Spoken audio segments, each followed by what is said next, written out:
Pada Februari 2015, Michelle Carter didakwa sebagai youthful offender atas pembunuhan tidak disengaja terkait kematiannya Conrad Troy. Kasus ini tuh langsung menyita perhatian publik pastinya karena belum banyak kasus seperti ini sebelumnya di sana, Wak. Mungkin di sini juga ya kan, karena di kasus ini Michelle itu tidak berada di lokasi. Nggak ada, dia tidak menyentuh Conrad sama sekali, dia tidak menyentuh korban, dan dia tidak melakukan tindakan fisik apapun, ya kan?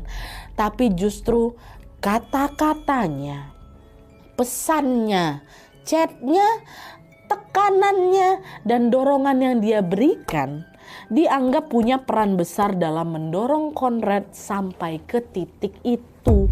Jadi untuk pertama kalinya, Wak, banyak orang mulai mempertanyakan di Massachusetts itu, apakah kata-kata aja bisa dianggap sebagai penyebab kematian seseorang ini, Pak Hakim? Ya kan? Bisa nggak nih? Bisa nggak nih? Semua pada bertanya-tanya, pada heboh lah, Wak, di sana. Persidangan waktu itu berlangsung tanpa juri, Wak, sehingga seluruh penilaian ini ada di tangannya hakim. Akhirnya pada tanggal 16 Juni 2017, Hakim Lawrence Moniz memutuskan kalau Michelle bersalah.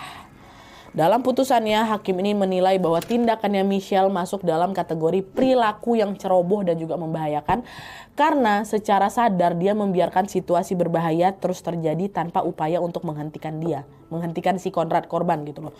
Hakim nih, Wak, menaruh perhatian besar pada momen krusial ketika Conrad ini sempat keluar dari mobil karena ketakutan itu. Inilah momen krusialnya.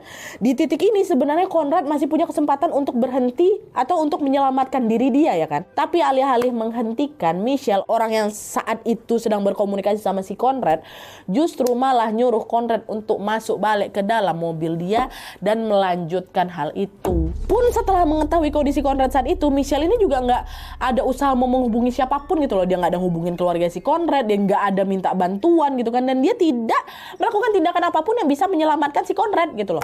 Gak ada. Nah, dari rangkaian tindakan dan juga sikap itu, Wak, disitulah hakim menilai bahwa Michelle Carter ini bukan hanya sekedar mengetahui, tapi dia ini juga ikut berperan dalam mendorong situasi hingga berujung pada hilangnya nyawanya Conrad Troy.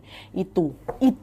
Akhirnya pada tanggal 3 Agustus 2017, Michelle pun dijatuhi hukuman 2,5 tahun penjara, Wak, dengan 15 bulan yang harus dijalani. Waktu udah selesai pengadilan itu 15 bulan aja harus dijalani sama dia. Sisanya ditangguhkan plus 5 tahun masa percobaan.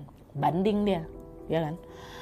Banding tanggal 6 Februari 2019, Mahkamah Agung Massachusetts mempertahankan putusan bersalah untuk si Michelle.